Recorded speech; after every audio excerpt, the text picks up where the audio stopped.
नमस्कार, आप देख रहे हैं बहस का नंबर 1 शो ताल ठोक के और मैं हूं आपके साथ अनुराग मुस्कान। वंदे मातरम पर जारी विवाद के बीच यूपी के सीएम योगी आदित्यनाथ ने कुछ बड़ी बातें कही। इससे पहले जमीयत की ओर से वंदे मातरम की मुखालिफत हुई थी। यूपी के सीएम योगी ने कहा है कि कोई नया जिन्ना पैदा ना हो। वहीं जमीयत ने वंदे मातरम को इस्लाम विरुद्ध माना है, तो दूसरी ओर योगी ने वंदे मातरम अनिवार्य करने की बात कही है। ऐसे में इस पूरे मुद्दे पर बहस जरूरी हो जाती है। क्यों जरूरी हो जाती है? क्योंकि सीएम योगी ने विभाजनकारियों को नया जिन्ना कहा। जमीयत का तर्क है कि मुस्लिम किसी और की इबादत नहीं कर सकते। कुल मिलाकर वंदे मातरम का विरोध में बयानबाजी लगातार बढ़ती जा रही है। तो फिर सवाल है कि क्या कुछ नए जिन्ना देश के खिलाफ साजिश रच रहे हैं? राष्ट्रगीत को हिंदू मुस्लिम के खांचे में आखिर क्यों ढाला जा रहा है, बांटा जा रहा है? वंदे मातरम के नाम पर कुछ लोग राजनीति आखिर क्यों कर रहे हैं? ये सवाल और इनके अलावा भी तमाम सवाल हैं जिनके जवाब आज अपने मेहमानों से चर्चा के दौरान हम ढूंढेंगे। मेहमान कौन है, उनसे परिचय कराऊं और चर्चा की शुरुआत करूं।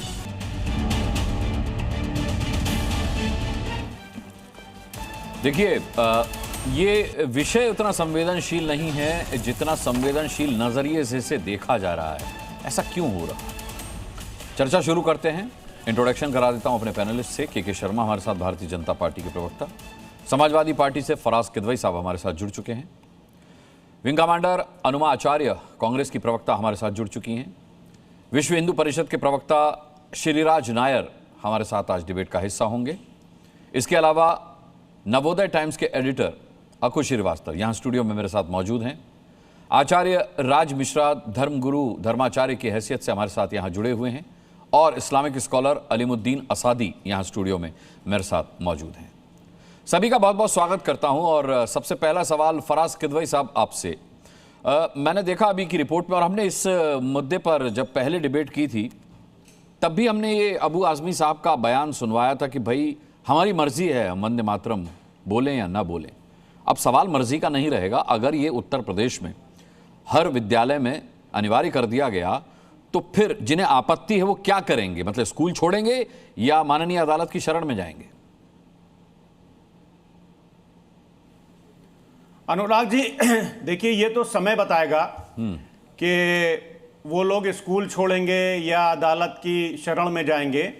लेकिन इस देश ने देखा है और पिछले 2-3 सालों में देखा है कि जब सरकार किसान बिल लाई थी तो सरकार किसानों के आगे घुटने झुकाए खड़ी हुई थी कि किसान भाइयों हमको माफ कर दीजिए, हमसे गलती हो गई। इलेक्टोरल बॉन्ड्स जब लेकर के आए तो सुप्रीम कोर्ट ने इनको कड़ी जो है फटकार लगाई। और अभी वक्फ में भी हम लोगों ने देखा कि क्या हुआ, किस तरह से सुप्रीम कोर्ट ने इनकी जो है वो फटकार लगाई थी। अब देखिए यहां पर बात आप मतलब जो अभी आपने उत्तर प्रदेश के आदरणीय मुख्यमंत्री जी का जिक्र किया है, थोड़ा सा मुझे फर्स्ट उसमें ही समय दे दिएगा ताकि बढ़िया से स्टिच में कर पाऊं। उन्होंने सरदार पटेल की भी बात की कि हम लोग सरदार पटेल की जो जयंती होती है उसको नहीं मनाते हैं। तो हमको बड़ा ताज्जुब होता है कि जब भारतीय जनता पार्टी के नेता सरदार पटेल की बात करते हैं, अंबेडकर की बात करते हैं, गांधी जी की बात करते हैं, आदरणीय मुख्यमंत्री जी उन्हीं सरदार पटेल की बात कर रहे थे ना जिन सरदार पटेल ने आरएसएस के ऊपर बैन लगाया था। आदरणीय मुख्यमंत्री जी उन्हीं सरदार पटेल की बात कर रहे हैं ना जो इस बात से सख्त नाराज थे कि आरएसएस ने और विश्व हिंदू परिषद और हिंदू महासभा ने गांधी जी की हत्या के बाद मिठाई बांटी थी। And the same Sardar Patel who accused the RSS BJP से हैं, आरएसएस से थोड़ी है। फराज किदवई पॉइजन। आप सुनिए, नहीं ये तो अनुराग जी आप इतने सीनियर एंकर हैं और मतलब आपसे इस सवाल की उम्मीद नहीं है कि आरएसएस को और भारतीय जनता पार्टी को अलग अलग उससे आप देख रहे हैं। खैर चलिए कोई बात नहीं, आरएसएस की बात नहीं करते हैं, आरएसएस की बात नहीं करते हैं। चलिए आगे बढ़ते हैं, बात वंदे मातरम की करते हैं। इस देश में मोहनदास करमचंद गांधी, रविंद्रनाथ टैगोर, मौलाना अबुल कलाम आजाद, सुभाष चंद्र बोस, जमनालाल बजाज, इन सब की क्या राय है? उसको माना जाएगा या सिर्फ इस देश में खाली देशभक्त दो हुए हैं, एक आदरणीय मोदी जी और एक आदरणीय योगी जी? क्योंकि अगर Anurag ji collected works of Mahatma Gandhi volume 65 page number 239 240 और हरिजन में 29 अगस्त 1937 को गांधी जी ने लिखा था। अक्कू जी बैठे हुए हैं, इनको पता होगा, कम से कम इनसे मैं एक्सपेक्ट कर सकता हूं। गांधी जी ने लिखा था कि वंदे मातरम के विवाद पर और उन्होंने कांग्रेस का जो अधिवेशन हुआ था उसमें भी एक स्पष्ट रूप से उसके बारे में लिखा था कि मैं वंदे मातरम को राष्ट्रीय गीत मानता हूं, लेकिन मैं ये नहीं चाहता कि किसी पर इस गाने का दबाव डाला जाए। ये गांधी जी कह रहे हैं। अगर इसके कुछ हिस्से धार्मिक भावनाओं को आहत करते हैं तो केवल वो पद गाए जाएं जो मातृभूमि की, तो वो तो कांग्रेस ने हटवाई दिए ना, और जिन पदों पर आपत्ति हो सकती थी, वो दुर्गा वाला जो स्टेंजा था वो तो हटवा दिया ना कांग्रेस ने। तो फिर उसके बाद भी अगर आपत्ति है तो फिर उसे क्या किया जाए? पूरा वंदे मातरम ही हटवाना है क्या? मतलब फराज साहब बताइए ना। सर सुनिए तो, सर सुनिए तो, देखिए जो रविंद्रनाथ टैगोर जी ने, अब मैं इस पर और आ रहा हूं, क्योंकि भारतीय जनता पार्टी और आदरणीय मुख्यमंत्री जी ने हमेशा इस चीज की कोशिश की है कि जो बेसिक मुद्दे हैं, अभी बिहार में इलेक्शन चल रहा है, तो उस इलेक्शन को इन्फ्लुएंस करने के लिए कहीं ना कहीं चीज से ले आते हैं। और अनुराग जी, सबसे इंपॉर्टेंट चीज और है, आपका भी नाम अनुराग है, लेकिन वंदे मातरम से इनका कोई अनुराग नहीं रहा, कभी अनुराग नहीं रहा। और क्यों अनुराग नहीं रहा अनुराग जी? क्योंकि वंदे मातरम कहते हुए लोग जेल गए, वंदे मातरम कहते हुए लोग फांसी पर चढ़ गए, और जो लोग जेल गए वो क्रांतिकारी थे, कभी भी हिंदू महासभा और आरएसएस के लोग। अरे भाई तो मैं कह रहा हूं, अशफाकुल्ला खान ने भी वंदे मातरम गाया था, अशफाकुल्ला खान ने भी वंदे मातरम गाया था। तो फिर आज क्या दिक्कत है? असादी साहब मना कर रहे, नहीं गाया था, मतलब आपके सामने बैठ के असादी साहब थोड़े गाते होंगे वो। हाँ बोलिए। अरे सुनिए, देखिए, वंदे मातरम सुजलम सुफलम मलयज शीतलम शस्य श्यामलम मातरम, वंदे मातरम।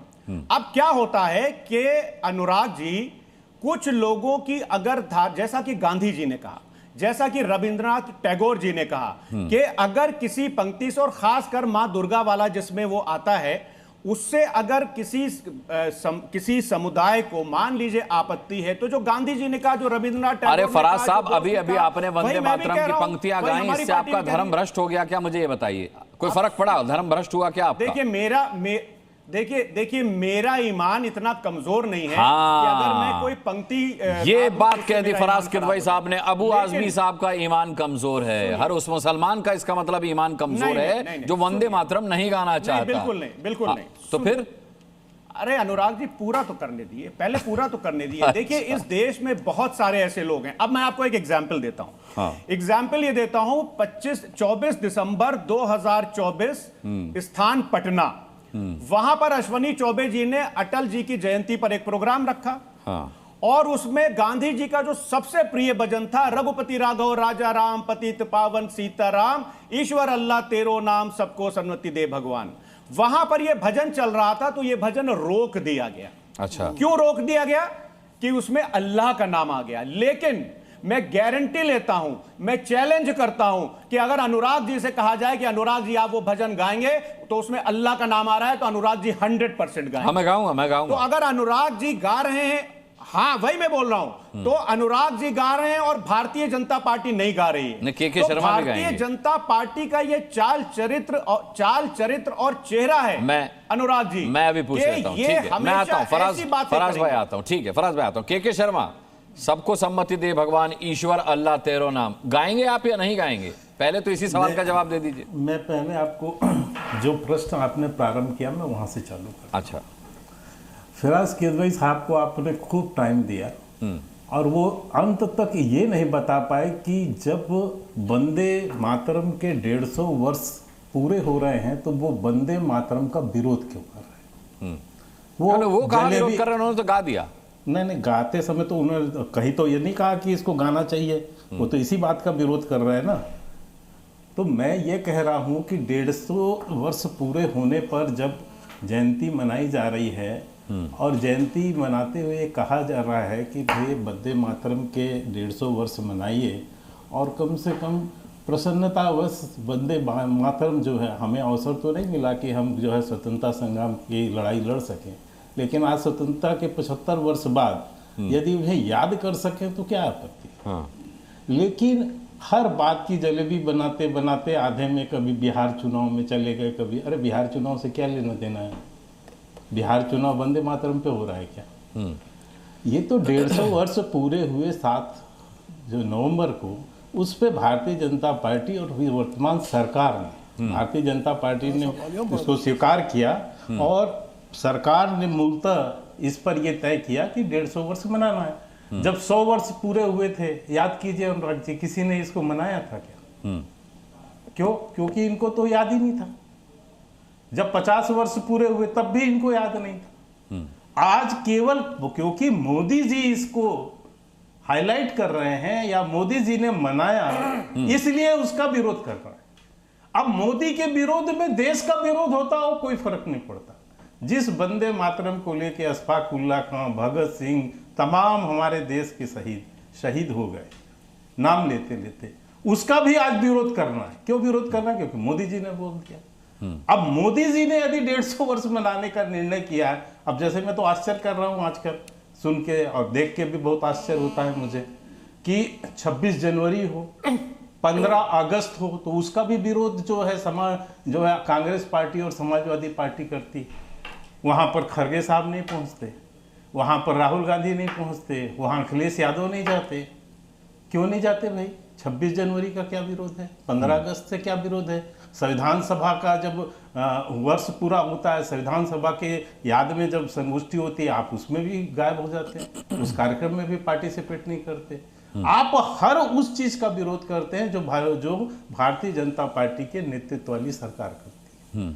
तो आप इनका विरोध करते करते देश का विरोध करने लगे और आप ये नहीं समझ, इसीलिए ये दुर्गति हो रही है। आज पिछले 4 बार से यदि समाजवादी पार्टी उत्तर प्रदेश में 2 बार के विधानसभा में चुनाव हारी और सत्ता में नहीं है, तो उसका सिर्फ कारण है क्योंकि देश का विरोध। और राहुल गांधी और कांग्रेस पार्टी जो निरंतर चुनाव हार रही है और इस बिहार में भी हार जिसकी सुनिश्चित है, वो भी उसका भी विरोध है, तो केवल इसलिए क्योंकि मोदी जी का विरोध करते करते देश का विरोध कर। ठीक है, अब आप दुनिया भर के प्रपंच गाइए। आरएसएस की बात कर रहे थे, मैं मानता हूं हमारी मातृ संगठन है, हम उसी से पैदा हुए, लेकिन कांग्रेस किससे पैदा हुई? कांग्रेस के संस्थापक तो अंग्रेज है, वो तो ये वो ह्यूम है, तो अंग्रेजों की पार्टी है ना, वो कहां से हिंदुस्तानी पार्टी हो गई? और उसने जब अंग्रेज ने वो पार्टी बनाई तो भारत स्वतंत्रता के लिए पार्टी थोड़ी ना बनाई थी। तो ये जब आप इतिहास में जाते हैं तो इतिहास जब खुलते हैं तो बहुत से पन्ने खोलेंगे। तो इसलिए इस इतिहास के उस दौर पे मत जाइए, ये समझाइए कि आप 150 वर्ष जब पूरे हो रहे हैं वंदे मातरम के, आप वंदे मातरम का गान क्यों नहीं करना चाहते? आपने योग के समय भी यही किया, ठीक है, खूब हल्ले हुए, खूब ओम है नहीं गाएंगे साहब, नहीं करेंगे साहब, दुनिया भर का योग करते रहे, पूरे विश्व सूर्य नमस्कार नहीं करेंगे, हाँ सूर्य नमस्कार नहीं करेंगे, ओम नहीं करेंगे, और करते आप तो सब कर रहे हैं। 2-4 दिन की उस समय खो हल्ला करने के बाद फिर शांति हो गई। ठीक है के जी, तो इसलिए मेरा कहना है कि आप मोदी जी का विरोध कीजिए, देश का विरोध मत कीजिए, देश की भावनाओं को आहत मत कीजिए, वरना उसका भरपूर नुकसान आपको तय है। ठीक है अनुमा जी, अब ये सीधा सीधा कांग्रेस पार्टी पर आरोप है कि 50 साल वंदे मातरम के नहीं मनाए गए, 100 साल नहीं मनाए गए।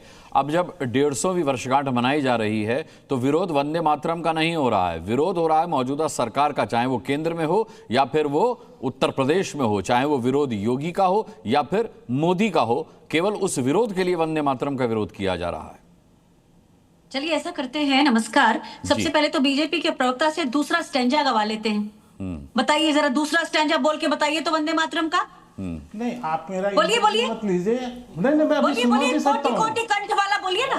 नहीं मैं आपको सब सुना सकता हूँ, लेकिन मैं आपसे पूछना चाहता हूँ, अच्छी कर रही है 150 वर्ष का विरोध क्यों कर रही है? नहीं आप गा दीजिए, आप दीजिए, आप देखिए रविंद्रनाथ टैगोर का पूरा अनुवाद कीजिए, जाइए आप उसको। भारतीय जनता पार्टी एक ऐसी पार्टी है, नहीं पर्चा देख कर नहीं, पुलकित यामिनीं फुल्लकुसुमित जुमदं शोभनीं सुहासिनीं मधुर भाषिनीं सुखदां वरदां मातरम वंदे मातरम। ना पूरा अनुवाद कीजिए। मैंने गा दिया, पूरा गाइए। मैंने गा दिया, ये पूरा नहीं है, दूसरा आप देखिए क्या अच्छा आप गा दीजिएगा। आप अच्छा चक्कर पड़ पूरा रहे गा दूं।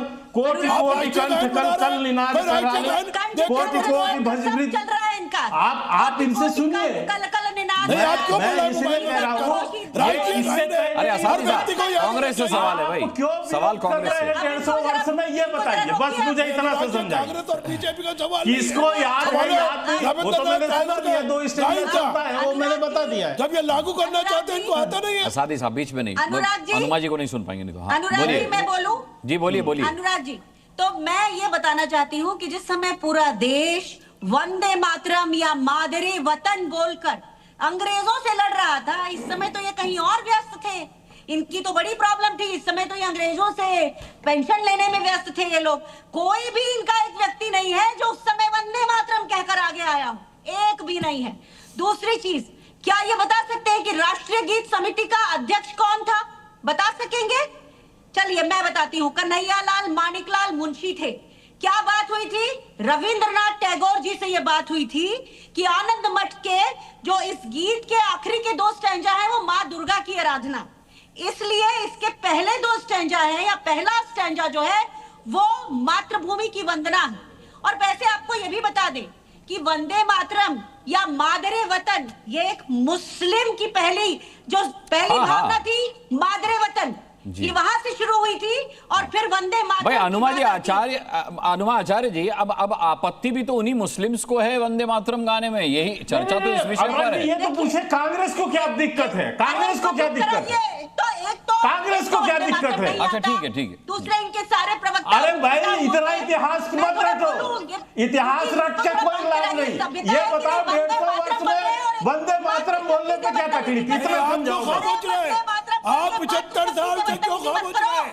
शर्मा जी, आपने वंदे मातरम क्यों नहीं गाया? 75 साल तक। रुकिए सादी साहब, रुकिए आपको मौका दूंगा। अनुराग जी, हाँ। एक और बात कहना चाहती हूँ हाँ। कि क्या ये कुरान की आयतें पढ़ सकते हैं? खैर मैं बात को उधर नहीं लेके जाऊंगी, लेकिन आप कुरान की आयतें धार्मिक मसला है। 1 मिनट अनुमा जी, कुरान की आयतें धार्मिक मसला है, वंदे मातरम राष्ट्रभक्ति का मसला है।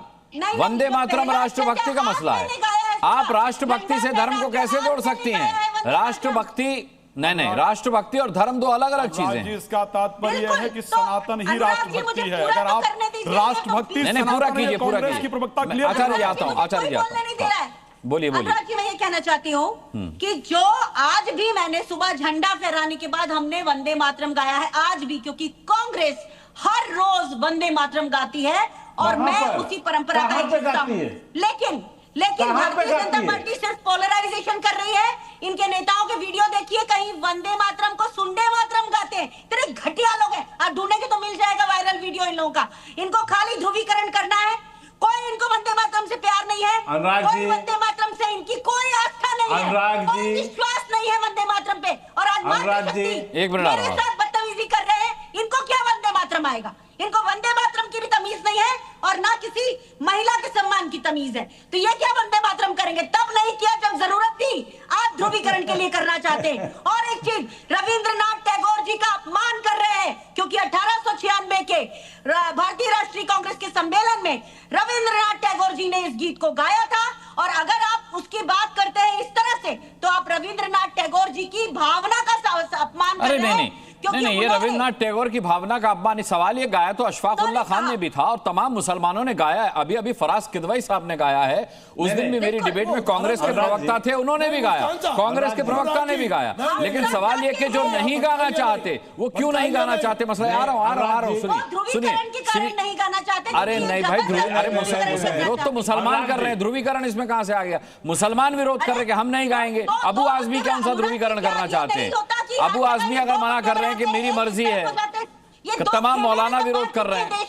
ठीक है, श्रीराज नायर जी के पास जाता हूं, मैं आता हूं, के जी आता हूं, के छोटा सा प्रश्न, मेरा एक छोटा सा प्रश्न। प्रश्न मत पूछिए सर, मैं छोटा सा प्रश्न कर रहा हूं, प्रश्न मुझे पूछने के लिए रहने दीजिए। मात्र छोटा सा प्रश्न कर रहा हूं, क्योंकि आप लोगों ने वंदे मातरम नहीं गाया, आप प्रश्न पूछने के योग्य नहीं है। जिस समय देश वंदे मातरम गा रहा था, आप लोग अंग्रेज। अच्छा ठीक है, मैं लाता हूं, मैं के जी लाता हूं, मैं आपको आता हूं, मैं एक छोटा सा प्रश्न कर रहा हूं। इटली के मुरीद लोग हैं, आपके तो जो हाफ पैंट है, अभी पहले प्रश्न का जवाब नहीं मिला के जी आपके पहले प्रश्न का जवाब नहीं मिला, दूसरा क्या पूछेंगे आप? अच्छा अच्छा ठीक है, अनुमा जी आता हूं, जवाब नहीं दे पाएंगे।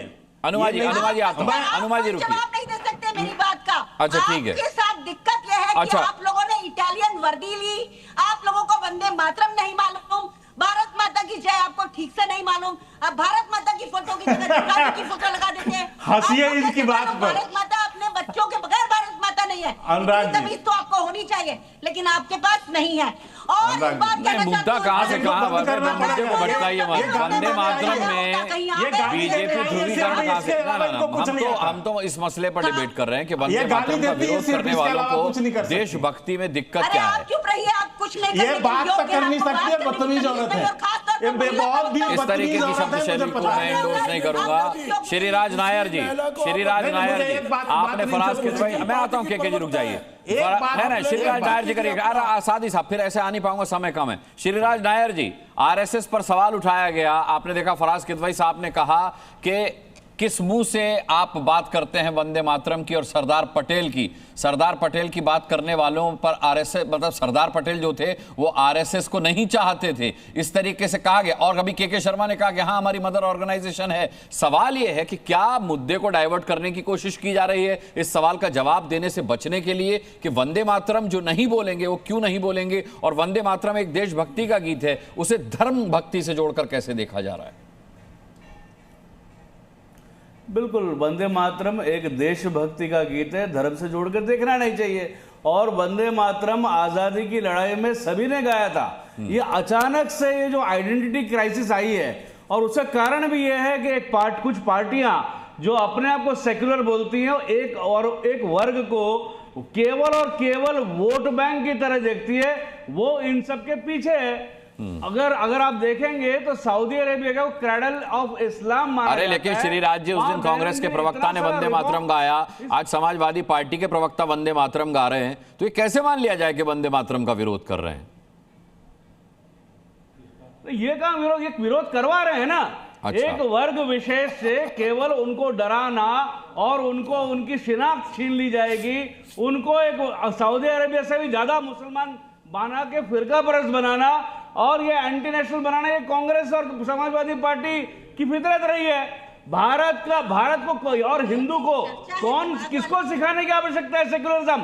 हम कहते हैं लोका समस्ता सुखिनो भवन्तु वसुदेव कुटुंबकम, और वहां कहते हैं बिस्मिल्लाहिर्रहमानिर्रहीम ला इलाहा इल्लल्लाह मुहम्मदुर रसूलुल्लाह। अल्लाह के अलावा और किसी को पूजना नहीं चाहिए। तो फिरका परस्त कौन है? हम कहते हैं the whole world is one family. हम कहते हैं वसुदेव कुटुंबकम, लोका समस्ता सुखिनो भवन्तु। इस पृथ्वी पे रहने वाला हर एक व्यक्ति सुखी रहे। हमको पढ़ा रहे ये लोग पढ़ा रहे हैं कि सेक्युलरिज्म क्या है। देखिए, इस देश में वंदे मातरम भी बोलना पड़ेगा, भारत माता की जय भी बोलना पड़ेगा, और पूजनीय योगी जी जो भी क्या कर रहे हैं उसके हम पूरी तरह साथ हैं। आज सऊदी अरेबिया और तमाम मुस्लिम ममालिक रिफॉर्म्स कर रहे हैं, इंसान बन रहे हैं। अब महिलाओं को ड्राइविंग सिखाया जा रहा है, कॉन्सर्ट्स हो रहे हैं। यहाँ बैठी महिला अपने अभी कह रही है महिला विरोध, कुछ भी नहीं हुआ तो विक्टिम क्राइम। एक सुप्रिया श्रीनेत ये क्या कह रहा है? कांग्रेस के अंदर और साथी प्रवक्ताओं को सुप्रिया श्रीनेत कहाँ से आ गई? सुप्रिया जी कहाँ से आ गई इसमें? भी संभालना पड़ेगा। हम एक सिविलाइज्ड नेशन है, एक सिविलाइज्ड नेशन में चैनल में बैठकर किस तरह से बात करनी चाहिए इनको मालूम होना चाहिए। के शर्मा साहब एक वरिष्ठ नेता है, किस प्रकार से महिला बात कर रही है। मुझे लग रहा है पता नहीं कोई मुद्दे पर क्यों नहीं बात कर रहा कोई। ठीक है श्रीराज नायर जी, आपका सवाल असादी साहब से पूछता हूँ। अच्छा ठीक है, वर्ग को वोट बैंक समझा है और अब इनके सुपड़े साफ हो गए। एक के बाद एक चुनाव हार रहे हैं, एक के बाद एक चुनाव हार रहे हैं। बिहार में भी इनका सुपड़ा साफ हो जाएगा। ठीक है, बिहार में भी पैकअप हो जाएगा। मैडम आपकी हो गई दुकान बंद, यथा राजा तथा प्रजा। आपके जो नेता है एक जोकर, वैसे ही आप बात कर रही है, यथा राजा तथा प्रजा। और राष्ट्र में विक्टिम ट्राई करना, मैं एक महिला हूँ, महिला से कैसे बात कर रही है। चलिए आगे बढ़ते हैं, क्योंकि ऐसे दो लोग बोलेंगे तो किसी की बात समझ में नहीं आएगी। अलीमुद्दीन असादी साहब, अच्छा ठीक है, अलीमुद्दीन असादी साहब, राजनीतिक पार्टियां डरा रही हैं, वंदे मातरम बोलने से रोक रही हैं, आपको कौन रोक रहा है वंदे मातरम बोलने से? समाजवादी पार्टी, कांग्रेस या फिर कोई और पार्टी? हमें कोई नहीं रोक रहा। अच्छा, तो फिर आप क्यों नहीं बोल रहे वंदे हमारा मातरम? सुनिए ना, अभी आपने कहा है, हाँ, हमें संविधान ने हक दिया है, कानून ने हक दिया है। हाँ। 19 में भी दफा 25 में भी हाँ। हमारी धार्मिक आजादी कोई नहीं छीन सकता। तो इसमें धर्म कहाँ से आ गया? मैं बता रहा हूं वंदे मातरम में धर्म कहाँ है? सुनिए ना, नहीं, वंदे मातरम में देशभक्ति है, धर्म कहाँ है? के शर्मा क्या कह रहे हैं और ये दूसरे अरे छोड़िए के शर्मा क्या कह रहे हैं, इनकी सुनिए ना।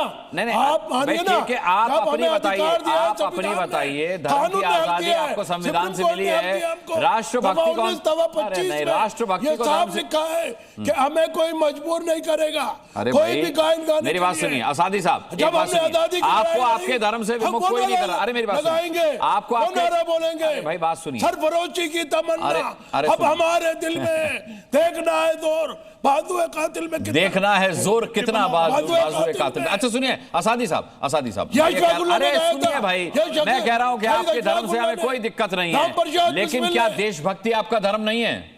आजादी साहब, क्या देशभक्ति देश आपका हमारा धर्म नहीं है? मजहब सिखाता है देशभक्ति। हाँ, इसलिए तो हमने 150 साल लाखों लोगों ने, हमारे बुजुर्गों ने कुर्बानियां दी है इस देश को बनाने के लिए, आजाद कराने के लिए। आज जितने प्रवक्ता बोल रहे हैं, क्या इन्होंने 1942 में कोई कुर्बानी दी? 1937 में कोई कुर्बानी दी?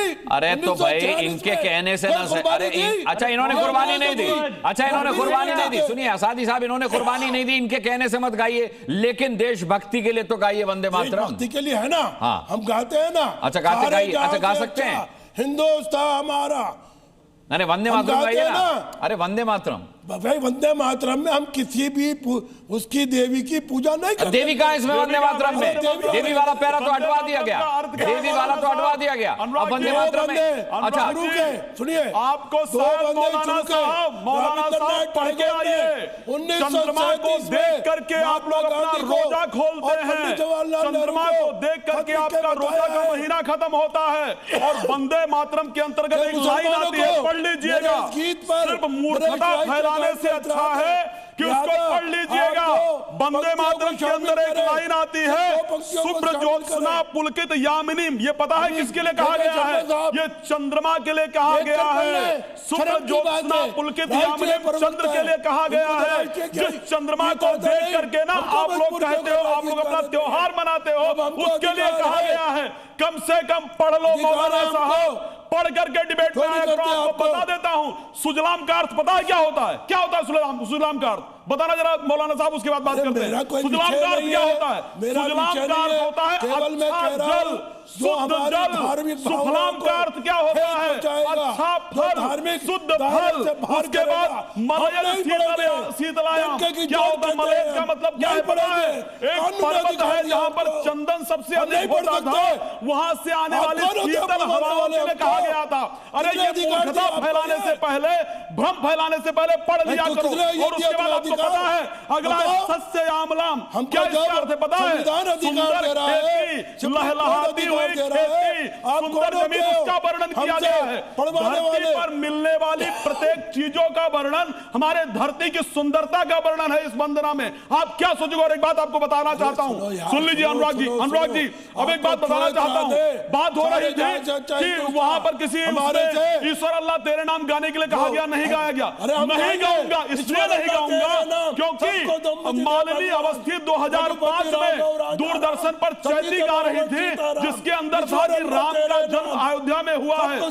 सरकार के द्वारा उसको रुकवा दिया गया कि आप इस लाइन को नहीं गा सकते। तो अगर मेरे राम का जहां जन्म हुआ है उस लाइन को नेशनल चैनल पर नहीं गाया जा सकता है, तो मैं कैसे बोल सकता हूं ईश्वर अल्लाह तेरे नाम? तो सारी बात बता रहा हूं, सुन लो मौलाना साहब।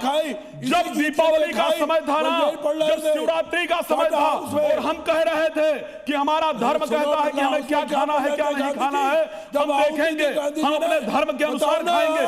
तब ये जो प्रवक्ता यहाँ बैठ कर चिल्ला रहे हैं ना कि संविधान, तब यही मौलाना चिल्ला रहे थे देश संविधान से चलेगा, देश धर्म से नहीं चलेगा, देश संविधान से चलेगा। आज इनका धर्म आदेश नहीं देता है कि धरती माता की वंदना किया जाए। अच्छा चिल्ला रहे हैं। आचार्य जी को मैं लाया नहीं, आचार्य जी खुद ही आ रहे। नहीं, मैं आया इसलिए हूँ, मैं आया इसलिए हूँ कि शायद मौलाना साहब को, मौलाना साहब कर रहे हैं, मौलाना साहब को अगर एक लाइन की अर्थ की बात कर समझ में नहीं आ रहा सर, ऑन एयर समझ में नहीं आ रहा। अगर मौलाना साहब क्लियर कर देंगे बंदे मान जाऊंगा, मौलाना साहब कुछ नहीं पता। ठीक है राज जी शांत हो जाइए, ऑन एयर समझ में नहीं आ रहा। मौलाना अलीमुद्दीन असादी, जब आप इतने बढ़िया, इतने नहीं सुनिए सुनिए, इतने बड़े स्कॉलर होकर के वंदे मातरम नहीं गा सकते तो फिर किसी और को मैं क्या दोष दूं? ठीक है आकुश श्रीवास्तव जी, अरे उनका धर्म उन्हें गवाही नहीं देता कह रहे हैं, ठीक है ठीक है आपने बता दिया। आकुश श्रीवास्तव जी, योगी ने ये कहते हुए कि हम इसे हर विद्यालय में अनिवार्य करेंगे वंदे मातरम को, ये भी कहा कि नए जिन्नाओं की सोच वाली पीढ़ी को हम नहीं आने देंगे, नहीं पनपने देंगे। एक मिनट आसादी साहब रुक जाइए। अरे अब मैं आपकी बात ही नहीं कर रहा। अरे जिन्ना एक मिनट जिन्ना की फौज कहते हैं, आप तो भड़क गए। अरे आसादी साहब, जिन्ना की फौज, एक मिनट, अरे राज जी रुक जाइए। आप जिन्ना की फौज कहते भड़क क्यों गए आसादी साहब? मैंने आपको कुछ कहा ही नहीं था। नहीं आपने क्यों कहा हम जिन्ना की फौज नहीं है? अरे मैं तो पहली बात तो मैं आकू जी से बात कर रहा हूँ। अच्छा ठीक है, रुक जाइए आकू जी, अरे रुक जाइए भाई। अरे भाई आप लोग डिबेट खराब करते हैं और आपकी भी बात सुनी नहीं जाती है, कोई सुनी नहीं रहा है। हाय तौबा मच रही है। ये मेरी डिबेट कोई सब्जी मंडी नहीं है। आप एक एक करके अपनी अपनी बारी पे बोलिए, निवेदन कर रहा हूं मैं। आकुश श्रीवास्तव जी, तो क्या इसका मतलब ये है कि जो वंदे मातरम गाने का विरोध कर रहे हैं वो नई सोच वाले जिन्ना हैं, वो जनरेशन, उसको हम नई सोच वाला जिन्ना कह दें? देखिए, एक बात तो साफ है कि अगर मान लीजिए वंदे मातरम गाने के लिए एक निर्देश दिया जाता है तो मुझे नहीं लगता कि उसमें कोई बहुत बड़ी बाधा होनी चाहिए। वजह उसकी साफ है, इस्लाम में भी मादरे वतन को जो दर्जा दिया गया है वो किसी और चीज़ को नहीं दिया गया है। अगर मादरे वतन अपने वतन को लेकर के जो परिपक्वता होती है, जो उनका इन्वॉल्वमेंट होता है, वो कहीं से कम नहीं होता है। और इसे वंदे मातरम को एक राजनीतिक रूप देने की कुछ लोग जो कोशिश कर देते हैं वो खामखा का विरोध करके करते हैं, जिसका कोई बहुत अर्थ नहीं है। अभी इसी वजह से मिश्र जी के जो बातें थी, तर्क थी, उसका आसादी साहब कोई जवाब नहीं दे पा रहे थे। वो कोई उसमें सिर्फ हुल्लड़ मचाने के लिए अगर यहाँ आना है, यहाँ बात करनी है, बार बार काटना है, वो गलत है। हाँ, जहाँ तक जिन्ना के पैदा होने या जिन्ना के प्रति संवेदना दिखाने का सवाल है तो जिन्ना की ज़रूरत ही नहीं है। अब जिन्ना दफन हो चुके हैं और जिन्ना का विवाद दफन हो गया। जिन्ना ने एक बार देश ले लिया है और उसके बाद अब वो क्या उनकी पीढ़ियां भी आ जाएंगी तो नहीं हो पाएगा। ये संभव नहीं है। ऐसे किसी भी उद्देश्य की पूर्ति उनके नहीं होने जा रही। जिन्ना तो चले गए, अब चले गए, अब आगे पीछे कुछ लोग नाम लेकर के उनको बार बार जिंदा कर देते हैं। यही बहुत दुर्भाग्यपूर्ण है। नहीं, मैंने कहा जिन्ना का विवाद अभी खत्म नहीं हुआ है। अलीगढ़ मुस्लिम यूनिवर्सिटी में नहीं हुआ है, तभी तो ये बात हो रही है। ये आप बिल्कुल सही कह रहे हो, नहीं हुआ है, लेकिन बात इसीलिए हो रही है और ना ही ऐसा संभव है। इसलिए जिन्ना को लेकर के किसी भी उत्तेजना पे खास तौर से उसका विरोध करके उनको खामखा के लिए एक आगे बढ़ाया जाना मुझे तो कम से कम नहीं समझ में आता है। अब सवाल ये अलीमुद्दीन असादी साहब, क्योंकि आप बीच में बोल रहे थे तो कोई सुन नहीं पाया आपको, तो मैं आपके पास इसलिए आ रहा हूं कि मैं आपसे पूछ रहा हूं कि ये काजू बर्फी खाएंगे आप कह रहे हैं मैं लड्डू खा लूंगा, मैं चमचम खा लूंगा, मैं रसमलाई खा लूंगा, मैं गुलाब जामुन खा लूंगा, मैं रसगुल्ला खा लूंगा। मैं आपसे पूछ रहा हूं कि बताइए ये काजू बर्फी खाएंगे आप? सुनिए नहीं, वंदे मातरम बोलेंगे? नहीं, मैं बता रहा हूं ना। अब ये हाँ या ना में बोलने की बात को इतना क्या बता? नहीं, इस तरह बात नहीं होगी। अच्छा, आप जब तक इसका पूरा अर्थ नहीं आएगा सामने। अरे अर्थ पूरा मिश्रा जी ने बता दिया। नहीं, वो गलत बताया ना। नहीं, रुक जाइए शुरू कर दिया। रुक जाइए, अगर थोड़ा भी धर्म रुक जाइए। अरे आप शुरू कराते हैं, आप ही खत्म कराते हैं, तो अनुराग जी बड़ा बोलिए। नहीं, मैं तो आपको भ्रमित कर रहा हूं। मैं कह रहा हूं रविंद्रनाथ टैगोर जी ने 1937 में गांधी जी को भी खत लिखा, पत्र लिखा, पंडित जी को भी लिखा कि भाई मुझसे मेरे धर्म के दूसरे लोगों को ठेस पहुंचती है, लिहाजा इसकी दो पंक्तियों को राष्ट्रीय गायन में। रविंद्रनाथ टैगोर को छोड़िए, वंदे मातरम किसने लिखा था ये तो पता है। अरे एक मिनट रुक, वंदे मातरम किसने लिखा था आसादी साहब? वंदे मातरम किसने लिखा था? रविंद्रनाथ टैगोर ना। क्या बात कर रहे हैं? असादी साहब बता चुके हैं आपके। असादी साहब ये तो आपने एकदम आपने कॉमेडी शो बना दिया। ये देखो नाम लिखा है, पढ़ लो सामने। सामने पढ़ो साथी साहब, और नहीं अगर याद हो तो बंकिम गायत्री चंद्र जपो, चटर्जी ने याद ठीक लिखा हो था। जाएगी। अब बताइए, वंदे मातरम पर हम डिबेट कर रहे हैं। इतना मालूम है आपको विषय हो सकता है, ये स्कूलों हो में, सकता है, कॉलेज में लेकिन सुन लीजिए, unnecessary विरोध इसमें नहीं करने का है, कोई मतलब नहीं, इतना ये नहीं संभव है। है। ठीक है। आजादी साल में हो चलिए, ठीक है। जाता चलिए, ठीक है। के दौर में भी हो जाता है। 1922 में, 1937 में जब रविंद्रनाथ टैगोर ने ये गाना गाया, हम तो खाली उन्हीं को मानते हैं इसका। अच्छा, ठीक है, मानते हैं, लेकिन जानकारी होनी चाहिए थी आपको। अब सवाल ये है कि जब जानकारी ही नहीं है तो फिर वंदे मातरम का विरोध कैसा? मेरा सवाल ये है कि जब इसके बारे में जानकारी नहीं, इसका मतलब नहीं पता, हमें ये नहीं पता है किसने लिखा है और इसमें लिखे गए शब्दों का मतलब क्या है, तो फिर विरोध के कोई मायने नहीं रह जाते। चलिए, ठीक है, मेरी डिबेट का समय खत्म हुआ। मैं ये जरूर कहूंगा कि वंदे मातरम का विरोध करने वाले पहले इसका शाब्दार्थ जान लें कि आखिर वो किसकी स्तुति है, वो इस देश की स्तुति है, वो जिस वतन में आप रहते हैं, जिस मिट्टी में आप रहते हैं, उसकी वंदना है। उसका धर्म से कोई लेना देना नहीं है, वो केवल राष्ट्रभक्ति से उत्प्रोत एक राष्ट्रगीत है। सभी पैनलिस्ट का बहुत बहुत धन्यवाद करना चाहूंगा आज की डिबेट में शामिल होने के लिए। आप दर्शकों का भी बहुत बहुत धन्यवाद ताल ठोक के देखने के लिए। कल शाम 5 बजे फिर किसी मुद्दे के साथ ठोकेंगे ताल, पूछेंगे सवाल। तब तक के लिए इजाजत दीजिए, नमस्कार।